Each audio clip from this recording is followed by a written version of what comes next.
पालेभाज्या म्हटलं की अनेक जण नाक तोंड मुरडतात. पण हिरव्यागार टवटवीत दिसणाऱ्या या भाज्या आरोग्यासाठी अत्यंत उपयुक्त असतात. त्यामध्ये असे पौष्टिक गुणधर्म असतात ज्यामुळे शरीरही छान टवटवीत राहतं. पालक भाजी तर विटॅमिन्ससह अधिक विविध पोषक तत्वांनी परिपूर्ण असते. या भाजीत भरपूर प्रमाणात अँटीऑक्सिडंट असतात. त्यामुळे आहारात पालकचा समावेश असेल तर शरीर निरोगी राहतं. आपण पालकची भाजी बनवून खाऊ शकता किंवा पालकचा रसही पिऊ शकता. डोळ्याच्या तीक्ष्ण दृष्टीसाठी ही भाजी फायदेशीर असते.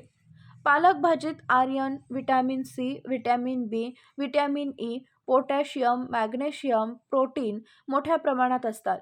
म्हणूनच तिला सुपर फूड म्हटलं जातं. पालकमधील व्हिटॅमिन ए डोळ्याच्या आरोग्यासाठी फायदेशीर असतं, तर शरीरातील अँटीऑक्सिडंट्स गुणधर्मामुळे शरीराची रोगप्रतिकारक शक्ती वाढते. तसेच यात असलेल्या नायट्रेट तत्वामुळे हार्ट अटॅकचा धोका कमी होतो. आहारात पालक भाजीचा समावेश असेल तर कर्करोग आणि हृदयरोगासह डायबिटीज, स्थूलपणा हळूहळू दूर होतो. शिवाय ही भाजी शरीरातील रक्ताची कमतरता भरून काढते.